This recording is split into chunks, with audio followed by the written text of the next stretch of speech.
Colonel Rob Maness has a lifelong record of providing dedicated service to this nation. Having worked his way up from the enlisted ranks to full colonel, he served our country for more than 32 years. He has served as a bomber squadron commander, bomb disposal technician, Joint Chiefs of Staff Operations Officer, assisted the National Security Team with the campaign plan for the global war on terrorism.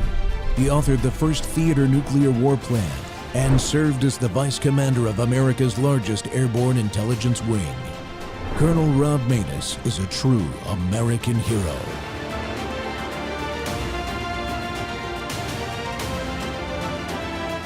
This is Rob Maness Live. When I was asked to talk about our January 6th experience for 1 minute, I thought, how do I put 3 years into 1 minute? So I will do my best.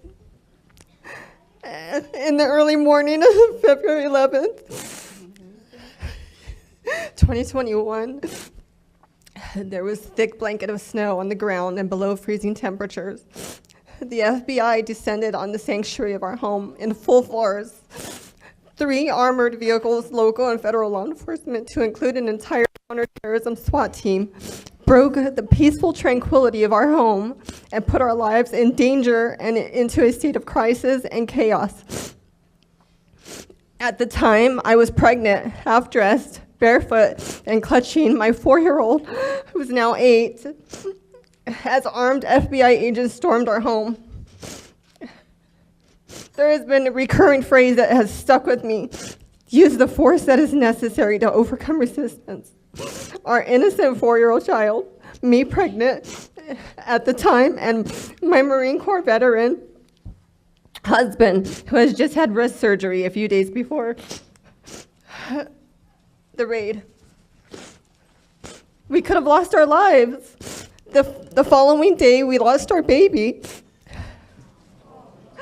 You hear that? She had a miscarriage after her home was raided by the feds. This has been an extremely difficult time for us as we attempt to recover from the horror, trauma, loss.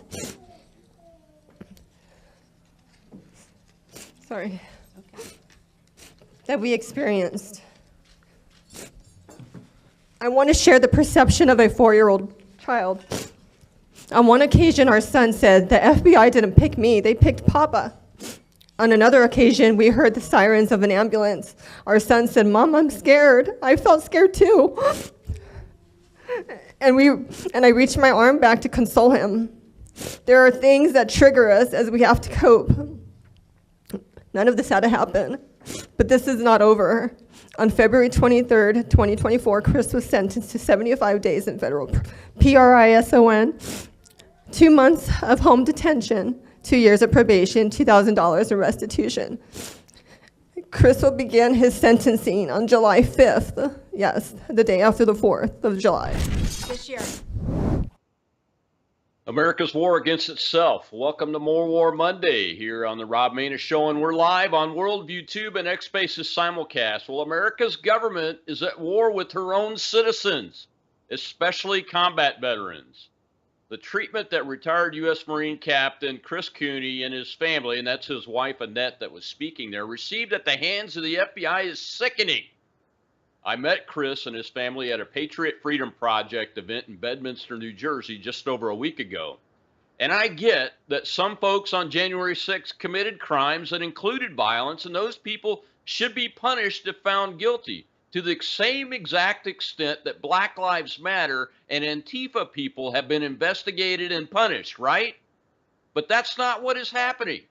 The false narrative of insurrection is being used by the FBI, the Department of Injustice, and judges in the D.C. federal court system as a brutal cudgel to batter these people and their families inhumanely. Captain Cooney's wife, Annette, was pregnant when the FBI conducted a no-knock tactical raid on her home and had a miscarriage the following day, as you just heard. Was this attack on a family really necessary? No, it was not. And they know it. They know it. Just like the felony charge of obstruction of an official proceeding was totally unnecessary and has been overturned as unlawful by the U.S. Supreme Court in just the last week. Unfortunately, many of us have been calling this out as wrong, and we encourage all of you to do so too. As Steve Bannon has said from the very beginning, we will hold these people accountable, and today's show is about helping and supporting all of these political prisoners. Bannon was even spending his time on the final night he has before prison, speaking out on the treatment of the J6ers. He isn't even talking about his own case at all.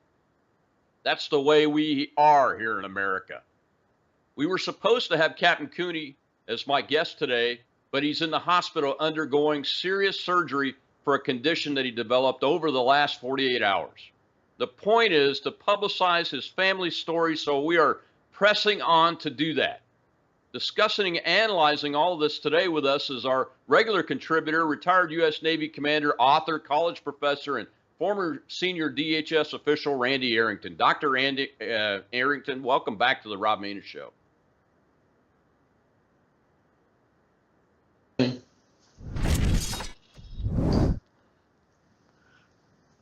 Yeah, there's Dr. Arrington. We had a little tough technical difficulties there. How are you, Doc? I'm good. I don't know what's going on with my phone, but I'm always glad to be in the no safe spaces with Colonel Maness, where the real truth is always spoken. You know, I watched that first video a couple of times with Captain Cooney and his wife. It just tugged at my heartstrings. And it just, further emphasized to me what's going on right now. Of course, this is more War Monday, and I know you and I both believe we are at war. I think you think this is more of a civil war. I call this a revolutionary war because we are fighting against American traitors, Marxists, who want to, as Barack Obama said, fundamentally transform the United States of America. You and I both do not want that to happen, nor will we allow it to happen with the last breath that comes out of our bodies. But listening to her speak just tore up my heart, and I feel so sorry for her and what they've gone through. But I think the pendulum, the political pendulum, is starting to swing back hard to the right, Colonel. What are your thoughts on that? Yeah, and I think that's true too, Doc. And we're going to talk about that during the show today. I've got a couple of clips from Steve Bannon to show later in the show. My big question though is, and I don't get this. That's why I have the question written down here that I wanted to get your take on and just have a discussion with you about is, why does our government think it's okay to take such harmful actions against families? I mean, it's not just with January 6ers, but we saw it with Deputy Attorney General Jeff Clark, who I also saw the other night at that Bedminster event, who is supporting these families too. He wasn't really involved in J6 other than he drafted a memo, but they did a SWAT raid on him. We've seen them do SWAT raids on conservative pro-life activists and scare the heck out of their children, put 6 or 7 children in a mob in harm's way by sending tactical teams into these homes for no good reason. Why do they think it's okay? And you've worked in DHS, you've worked in the Navy, obviously. So it's not like we're inexperienced government operators here. This is the behavior that all tyrants engage in. They use this type of behavior to frighten low information individuals and to frighten the people that have a little bit more intelligence into doing what they want them to do. And I told you, you probably know the same thing. I've been in meetings where the subject of the meeting was, how do we spin this latest issue to get the compliance that we want out of the American people? And I thought that was just ridiculous. I always told them, just tell the American people the truth. But in politics, you cannot afford to always speak the truth because it threatens your power. All power corrupts, and absolute power corrupts absolutely. Barack Obama said it 11 years ago. We are 2 weeks away from fundamentally transforming the United States of America. And he is a Marxist communist, as are a whole bunch of people that are in high levels of government. We were told this in the 50s by that senator from Missouri, and he was right. He was right. And so they're trying to scare people into compliance, and that's the only way they can rule. You and I will not be scared into compliance. you and I will fight to the death to keep the United States of America as a free nation. Is that true? Oh, absolutely. I mean, that's what the Constitution is all about, and that's what the Declaration of Independence is all about. Unfortunately, we have a large segment of the U.S. government today, including elected and non-elected officials, that don't see things our way, and they have the power to prevent us from regaining power at this point. The second question I had is, and Cooney is one of these. He's a Purple Heart recipient, which means he was wounded in combat, folks, and which means he's came really close to giving the last full measure of devotion to this country, which is your life. Okay, but we've heard from FBI whistleblowers. We've heard from other government whistleblowers in other parts of the government that now the U.S. government is targeting combat veterans, especially like me and Cooney and anybody else that's got the word combat experience behind their name. Do you have any idea why they would think they need to do that, to target the very Americans that have risked their lives facing the bullets themselves to protect this country? True American patriots that will fight to the last breath to save our Constitution and ensure the longevity of America as a free country are their enemy. They know we can prevent them from getting what they want.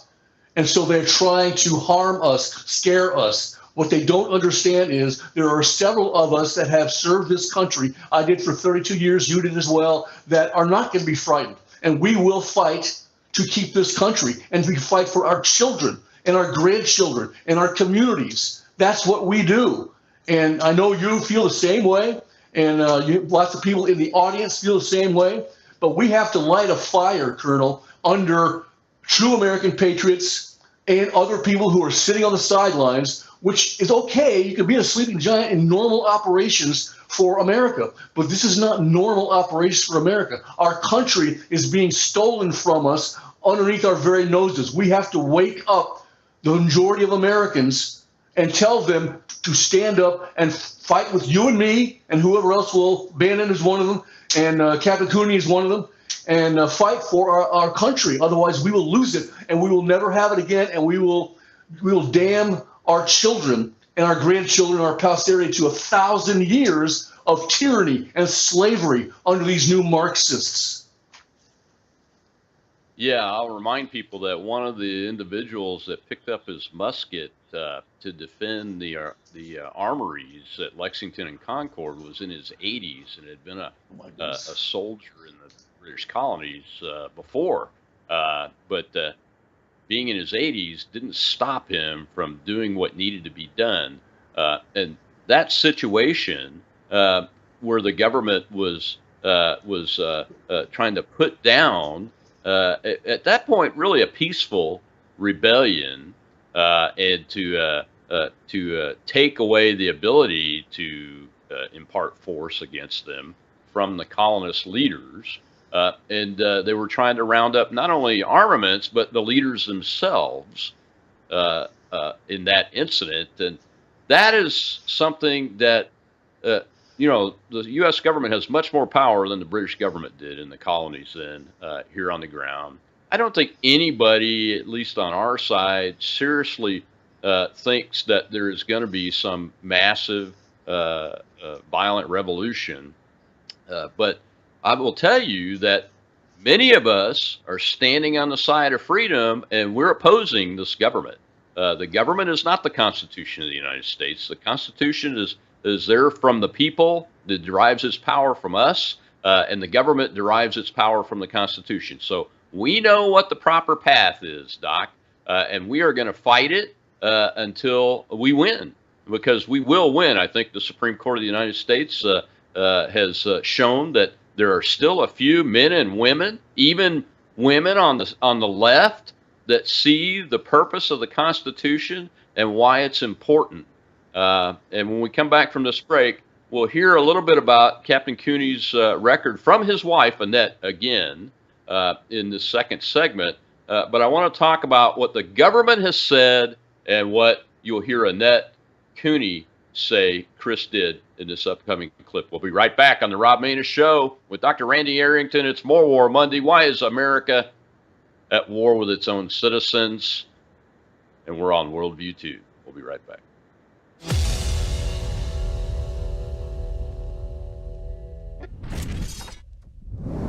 Hello, I'm Brandon House. Hey, consider going to mypillow.com right now and get your pet a pet bed, just like my beloved Delta has right here in my office. Not only can you get pet beds, but you can get sheets, towels, blankets, and so much more. Slippers, sandals, robes, beach towels. It just goes on and on. But please go to mypillow.com and be sure to use the promo code B66. When you do, not only will you receive savings, but a generous percentage of each purchase comes back to continue supporting this 24/7 free broadcast outlet. We need your support. Hey, look, we're entrepreneurs, just like my friend Mike Lindell. We all need your support, and you're getting quality products at the same time. So please, go to mypillow.com and use the promo code B66. Mike always has amazing specials going right there at MyPillow. So check out whatever those specials might be today. You never know, Mike's always changing it up and making new offers right there at mypillow.com. But be sure to use the promo code B66.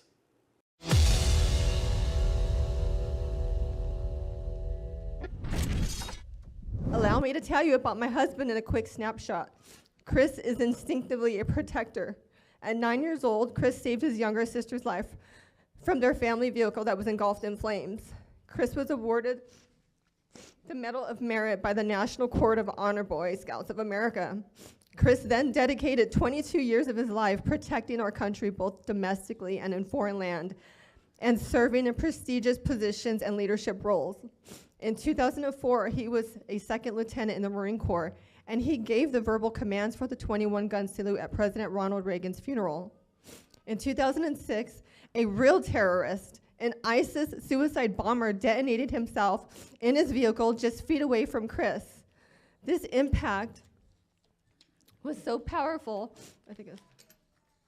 that Chris was thrown in the air. He's 6'4", landing on his head and neck, leaving him unconscious, according to witnesses. Chris was medevaced out of Ramadi, Iraq. Because of this ISIS terrorist, Chris has struggled with many medical conditions, both visible and invisible. A few years later, Chris was assigned to Marine Barracks 8th and I in Washington, D.C., where he performed both the sunset and Friday night parades for the president and other dignitaries. But more importantly, he conducted burial details laying to rest those service members that had paid the ultimate sacrifice. After retiring from 22 years of honorable service, he continued to serve this nation in another capacity. He worked for the railroad, ensuring commodities were shipped across the nation. He even worked for a company that made baby formula and nutritional products for the most vulnerable and immunocompromised people. Chris has always sought to find meaning in everything he does and to serve in some way the people of this nation and his community. Chris went to Washington, D.C. to protect people from Antifa and BLM. Chris's conduct was peaceful. He assisted somebody who we later found out was Benjamin Phillips. Later, as he walked through the open doors of the Capitol, not one time did any Capitol police officer tell him or others not to come in. Once inside, Chris stopped someone from stealing. He stopped another person from smoking marijuana, which he viewed as a sign of disrespect. He picked up trash. He directed others to pick up trash, and he asked law enforcement how he could help.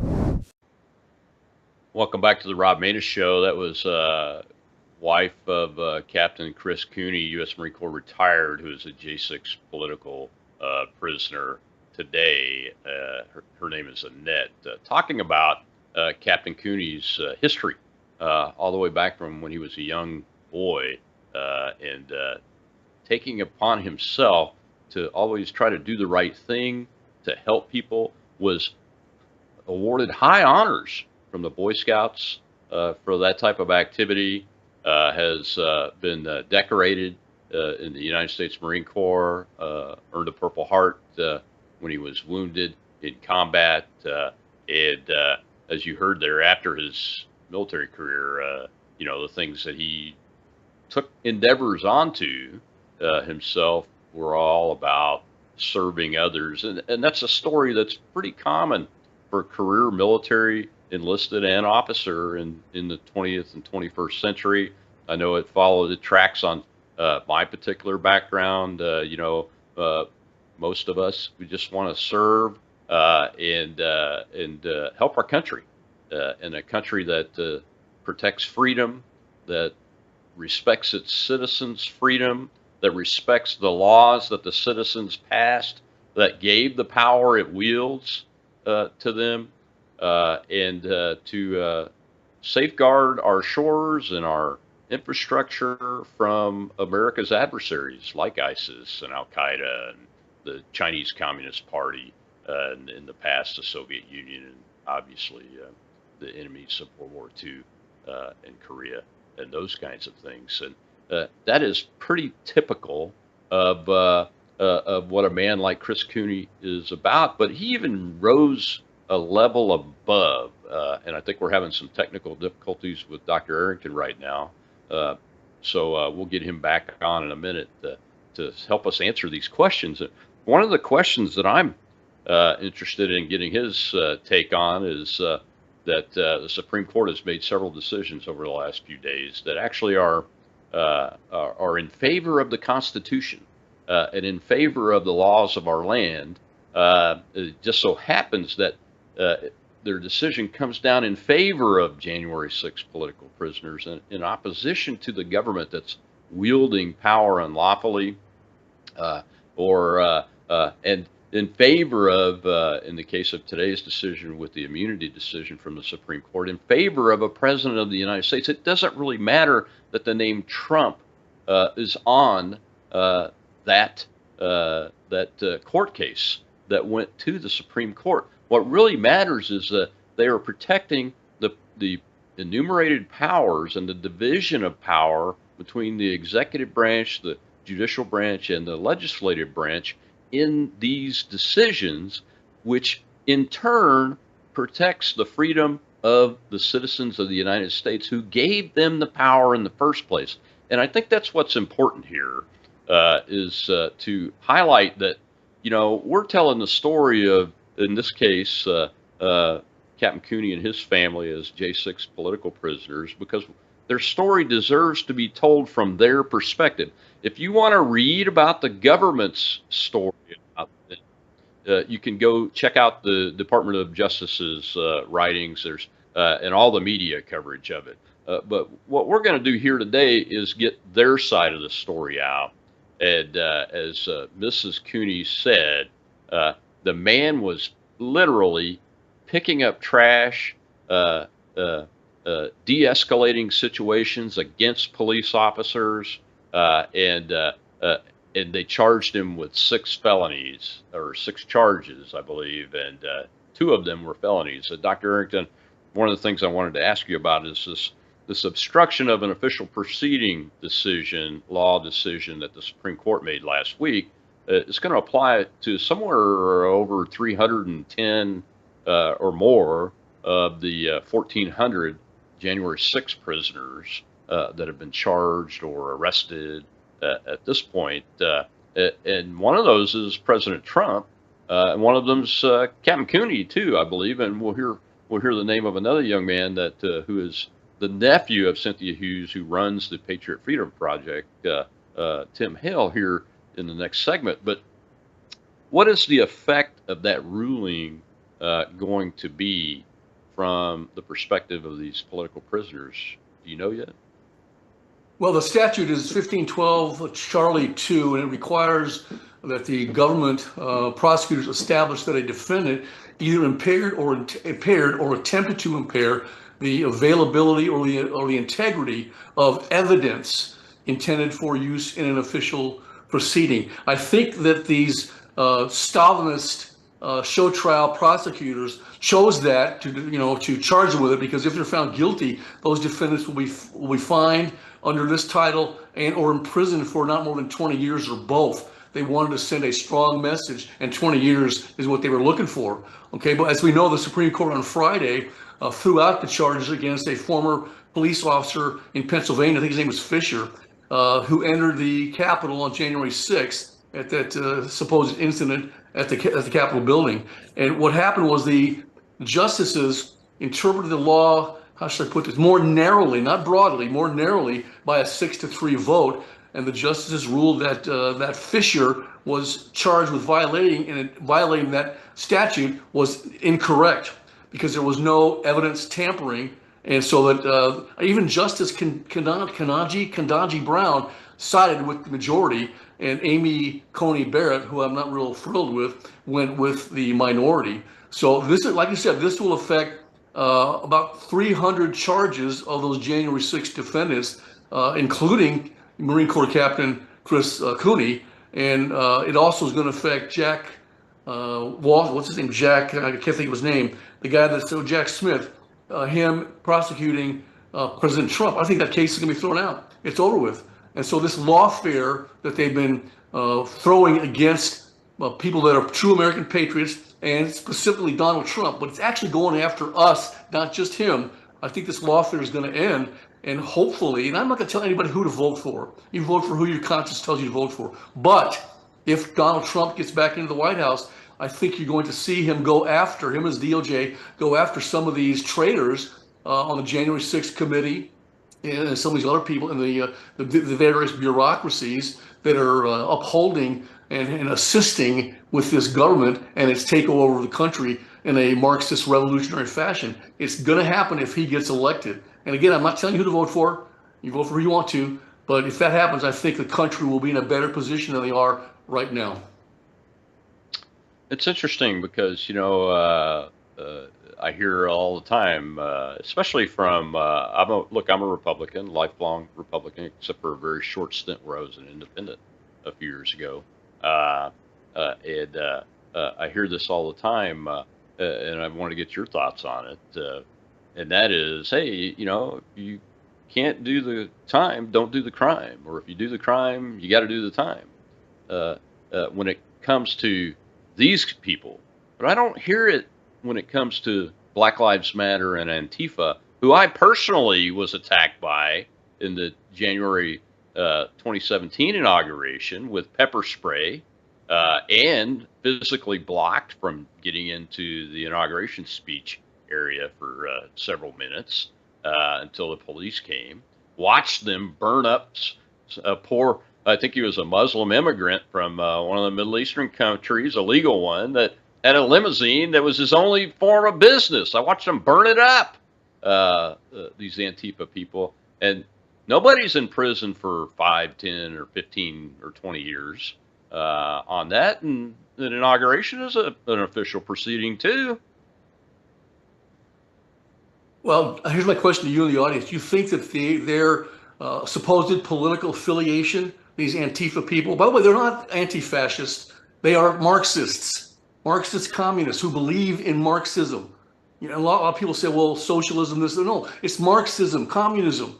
And if you believe in and support communist public policies, I don't care what you think in your head, you are a communist and you have to be gotten rid of. I'm not saying kill you, but you have to be taken out of the limelight. We can't have these people performing all of these different criminal acts. I just did a video a couple of days ago that talked about that, how we're not prosecuting these people. We're allowing them to get away with it. And if they get caught, they come in, they get booked, and they're let back out on the street to do the same stuff again.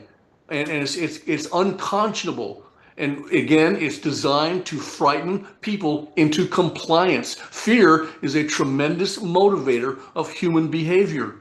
And fear motivates the low information people a lot quicker than it does the more high information individuals and the people with courage and character. I'm not saying they don't have character, I'm sorry, but with courage, you can't be a coward. I think most of our Republicans in the House and Senate today, most of the Republicans are political cowards, Colonel. They will not stand up for the United States of America and conservative rights. They cow down to the leftists almost every time, and the Democrat Marxists get what they want. If we keep going down this road 4 or 5 years from now, we will not have a United States of America, Colonel. Yeah, it's we've got to arrest this steep decline down this steep mountain, this slippery slope that we're on for sure. And when we come back from the break, we'll hear from a person of courage. I wonder, because the people with political power are the ones that are lacking courage. And it's not just elected officials. We saw no admiral or general stood up against the illegal, unlawful order for the COVID-19 vaccine mandate. Not one active duty general or admiral stepped up against it or against the abuse of religious freedom rights of our military personnel who asked for exemptions. We'll be right back with Dr. Randy Arrington. It's More War Monday, America's war against its own citizens. And you'll hear a message from Steve Bannon when we get right back on Worldview 2.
Patriot Freedom Project, and particularly Cynthia Hughes and all the team. Tonight, you've got two of the best guys I know, Judge Louis Gohmert and Jeff Clark, up there. And of course, we're with you in spirit here in the War Room, where we just finished doing another show. We got a big meeting tonight here with a bunch of congressmen. You are witness to one of the great injustices in American history, and that's the lack of due process and what has happened to the husbands and fathers of folks in this crowd tonight. And remember, you've got people working nonstop to make sure that injustice is reversed. And President Trump's made a big commitment of what he's going to do when he gets back in office. But hopefully, there's a lot to do in the interim. Remember, a lot of people put this project as a very high priority. And the suffering you've gone through and the agony you've gone through, whether this is young men that are looking at their moms, particularly having prison time. It's the young men out there that fathers have been locked up for 2.5 years. And you guys are just absolutely incredible. And I want to make sure that I get the names right tonight. Ethan, Matt, Gabe, and Rory, your fathers to be for 2.5 years in prison, and you to be without your fathers. People are not going to forget this. And we know we have to set things right. The way we got to set things right is make sure that someone like Trump is back in office. Also, Gabriel, Benjamin, and Nicholas, that could have your mom in prison. It's, what can you say? We got to set this right. Look, I'm looking at 4 months in a federal prison. Why?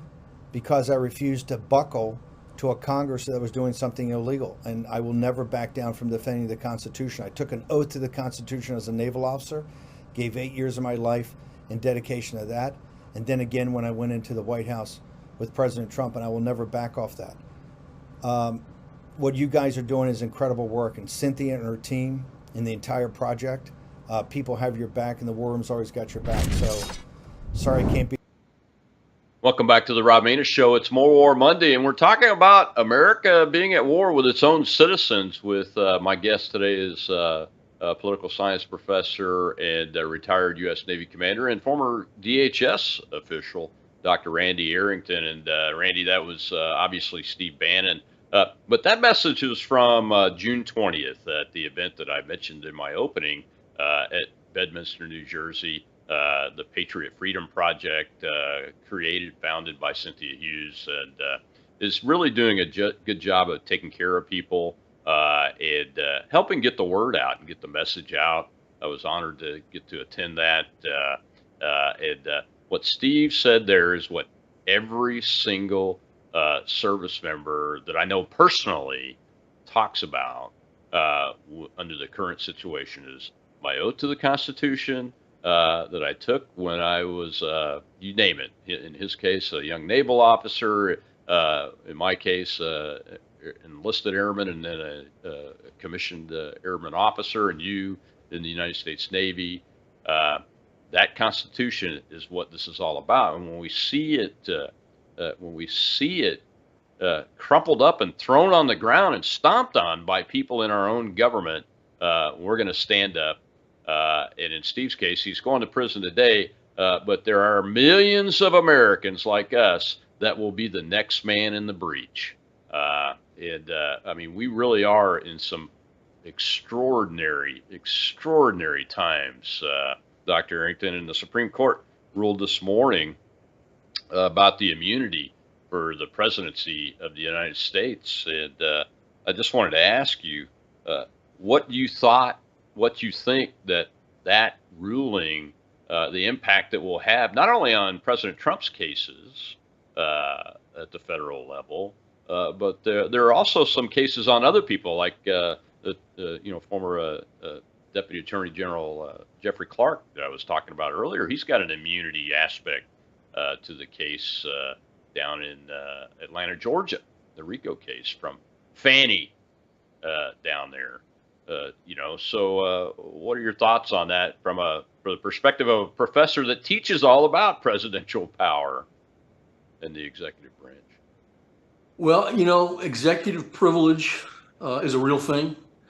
And it seems like the Democrats only want to enforce executive privilege when they have somebody in the White House. And presidential immunity has been a thing as well. It's a shame that we had to have the Supreme Court weigh in on that and kind of discipline these Marxist Democrats, tell them you can't do this. And what's ironic is Bannon was convicted by a federal jury for not complying with a subpoena or for his interview or for delivering documents to the U.S. House's January 6th investigation committee. And we know now that January 6th committee was a farce, was a fraud. It was all, they're the ones that actually committed 1512C2. They obstructed justice. They destroyed and did not deliver exculpatory evidence. And all those people on the committee should be investigated. And if found culpable, which I think many of them will be, they should be tried and, have a little meeting with Lady Justice. This guy has remained a staunch Trump ally and a vocal supporter of Trump's reelection bid. And I think that's probably why he's being targeted like he has been. And I want to reiterate this. You and I, Colonel, as true American patriots, if the Marxists win, we will be either brutally executed or we will be put into a gulag for life. A lot of people say that today's choice is either victory or death, Colonel. No, here's the deal. We win, they lose.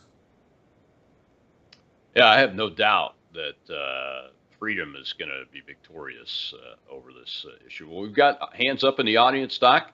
As you know, we have a live audience here, so let's go over there to our host, Shell, and see what the questions are. We have Elizabeth, sir. Thank you for your service, both of you. With the rulings that have occurred, will that get any of the J6ers released? Will they be released based on this rule? I think that's probably a good possibility, even though they are still going to put Bannon in jail for what he did. But I think you're going to have at least 300. I think it's the last count. It was like 310 were charged with this 1512C2. And Captain Cooney was one of those. And you mentioned earlier, Colonel, that he almost gave up his last full measure. I want to tell you right now, listening to Annette Cooney talk, I want to say her baby gave up the last full measure, which means we ripped something away from her that was precious and can never be replaced. And that's unconscionable. But the deal is this: these Marxist Democrats, they don't care about you and me. All they care about is perpetuating and expanding their political power. And that what they want to do, like I said, is to transform this nation, fundamental transformation. Anytime the audience hears that term, fundamental transformation, you should think communism, Marxism. That's what it means. It doesn't mean we're going to make life better for you. It means we're going to make life qualitatively worse for you. And a whole bunch of people, we have these people out there that are what I call useful idiots, Colonel. In fact, on UCLA, my campus, we had students out there that were protesting right in front of Royce Hall, where I took and taught classes, in between that and the Powell Library. They made these little encampments. And I called the chancellor at the time, a guy named Brock, and told him, you need to get rid of those people. They're illegally occupying your campus and my campus. And I think that this last week, the Supreme Court put forth a ruling that said you can arrest these people for doing that. Now, I know there's a lot of homeless out there that don't have anywhere else to go, but you've got to be tough. You can't be empathetic and emotional when you're dealing with these types of people, because they hate the United States of America. And a whole bunch of those students, they didn't even know, Colonel, what they were protesting. You asked them, what does it mean from the river to the sea? They had no idea, no idea. And that's the problem with these young minds. And I taught them, you can get them to go one direction or the other by using very powerful motivators, very powerful propaganda and fear. And that's what these Marxist professors are doing. They're putting their brain into their students' heads. I told my students, I'd never do that to you. What I'll make you do is use your brain, do your own research, use a rational thought process, and find out the truth on your own. Don't believe what you're told. Don't think what you're told to think, even if it comes from this mouth. Find out on your own. That's what a professor is supposed to do. And that's what our people in this country are not doing. I don't care if you have a college degree, high school degree, GED, whatever. You can still use the rational thought process and find out on your own what the real truth is, and don't be afraid. But again, the problem is fear is a tremendous motivator, and you know this from your experience in the Air Force, Colonel. Yeah, fear is a tremendous motivator, and we've gotten away from teaching people how to think, and we've started propagandizing them even in preschool.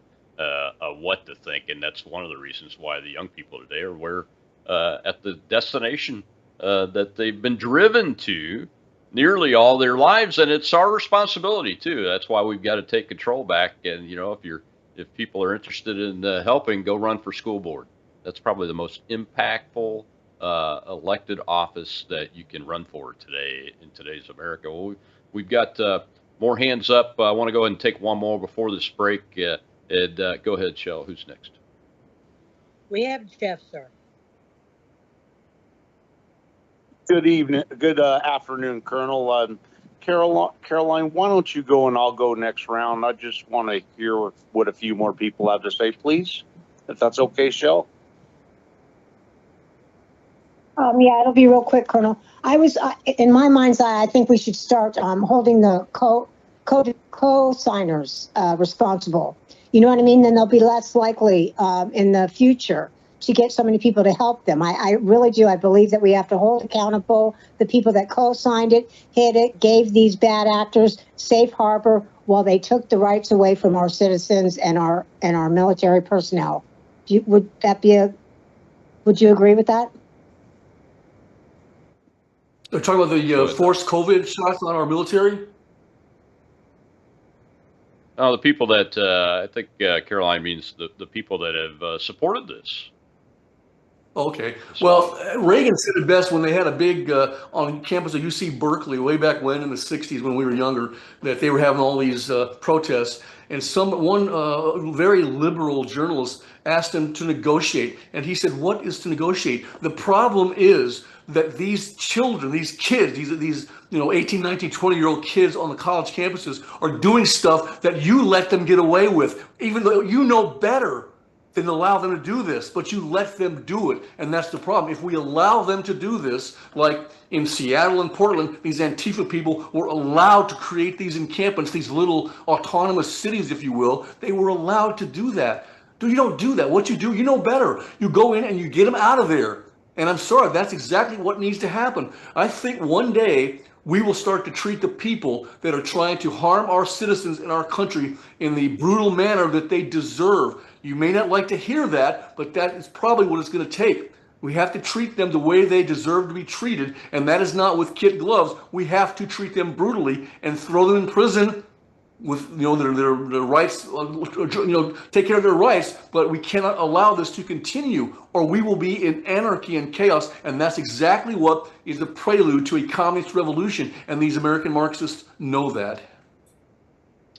Yeah, we have to use the full extent of the law, equally applied, equally treat them the way they should be treating other Americans. And the full extent of the law hasn't been used yet on government employees, appointees, or elected officials.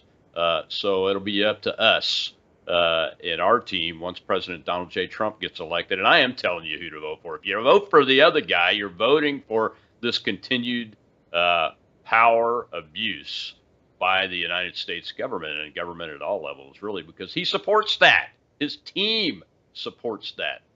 And we'll be right back. We'll hear a message from Patriot Freedom Project's Sergeant Tim Hale, who was a prisoner, political prisoner for J6 and is the nephew of Cynthia Hughes. When we come back after these messages and continue this discussion, I want to get Dr. Errington's take on what this will do to presidential power, this immunity decision. We'll be right back on the Rob Maness Show.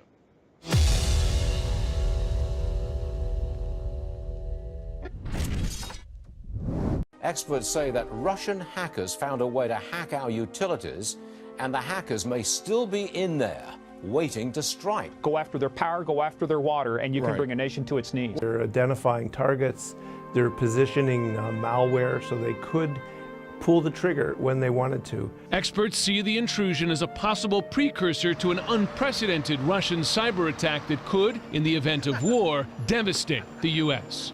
We know that China has been hacking everything they can and stealing our intellectual property. They want to take down America's economy. They want to take down our morale. They understand that if they can destroy our economy, they can destroy our future. We're at war.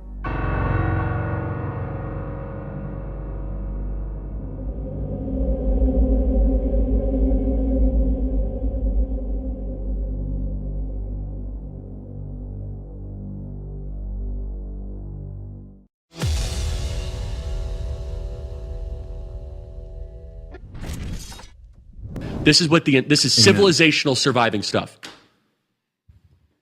They're coming for you. Steve, real quick. President Trump says, yeah, go ahead, sir.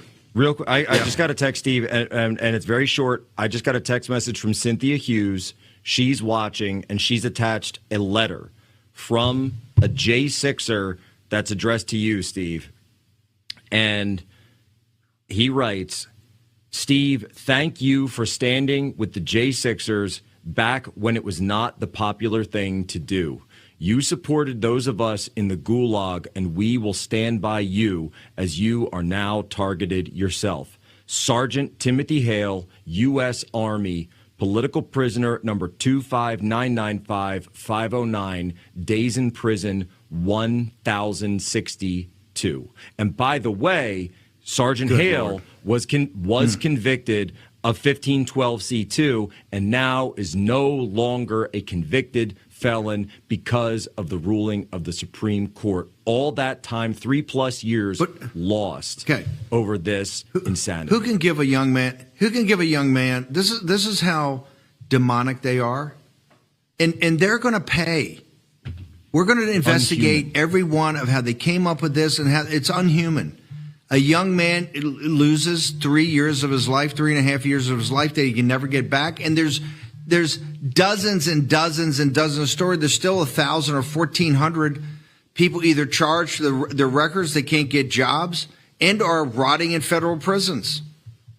That we can't let this stand. It cannot be allowed. It cannot be allowed to stand. And it won't. The Supreme Court, when Judge Brown Jackson votes with us, separate opinion, but very strong, it can't stand. Welcome back to the Rob Maness Show. It's More War Monday, and we're talking about the unfortunate circumstances of the American government being at war against its own citizens. And you just heard there, that's from last night. Steve Bannon's thinking about others.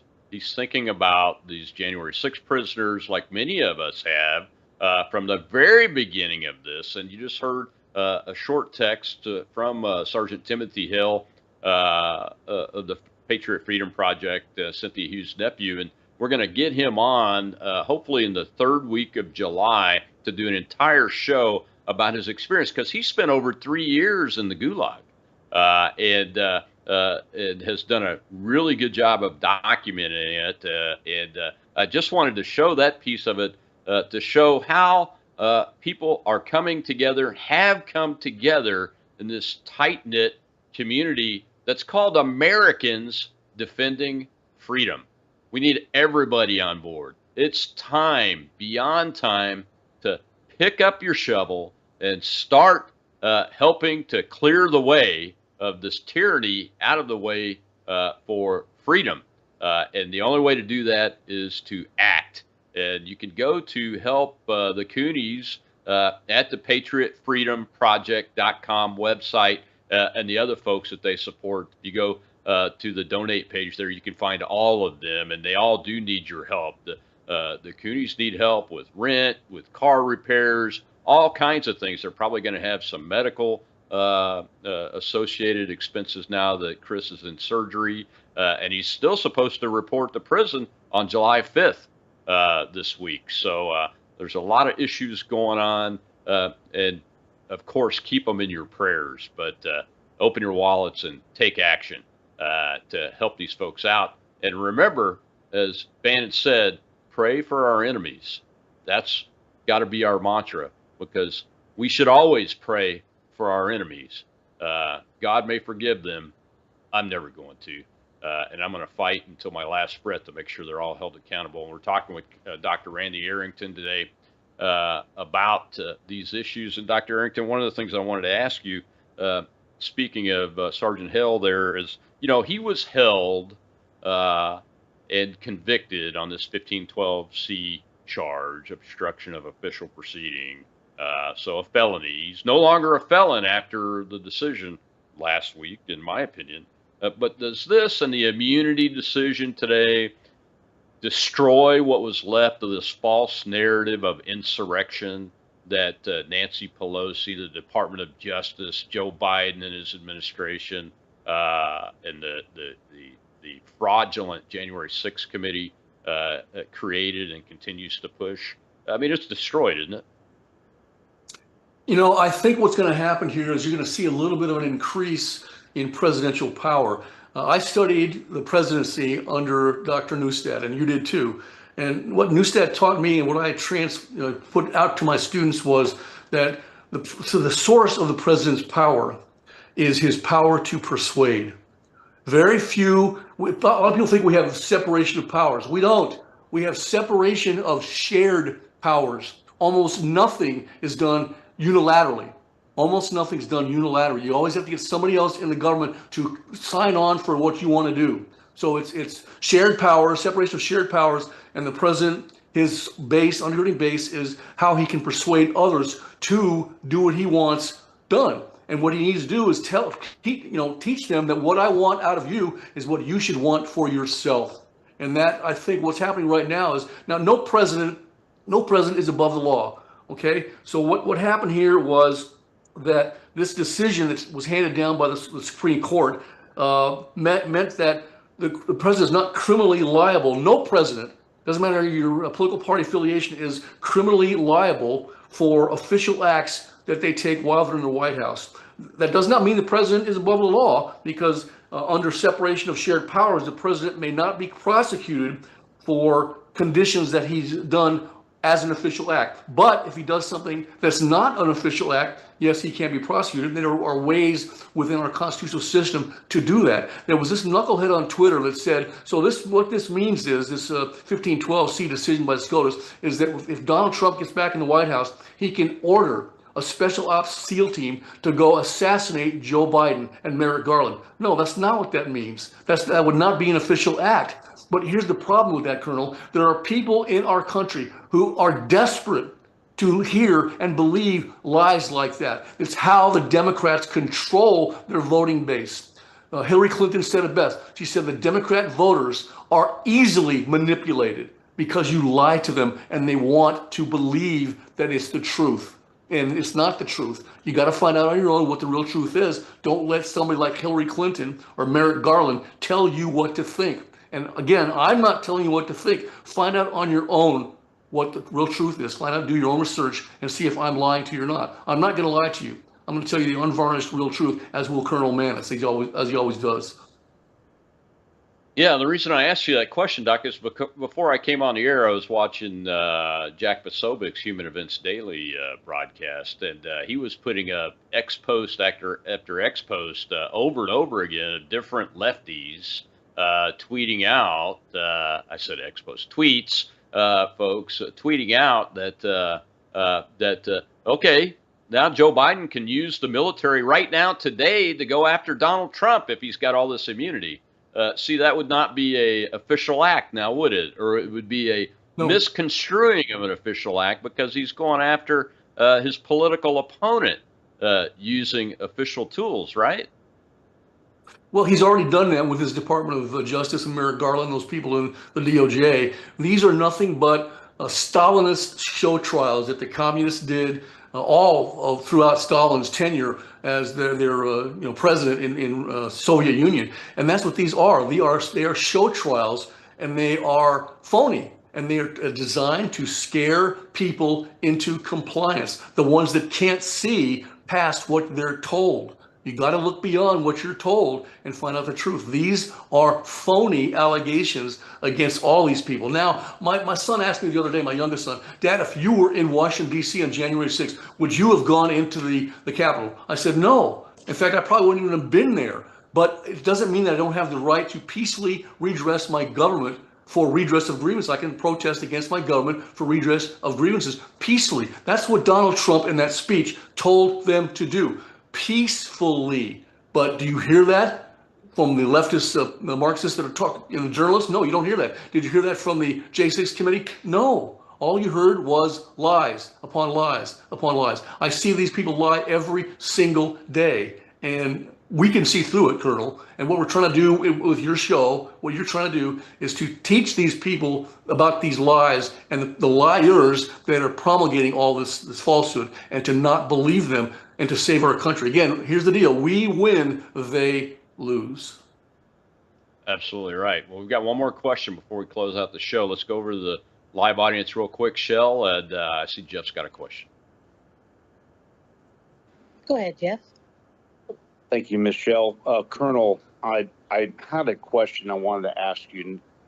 Considering how criminal the J6 committee has been and how criminal the judges, Judge Chuckin in particular, has done extreme criminal behavior, if there was a criminal sentence imposed on the judge in the J6 committee, what would that sentence be, in your opinion, sir?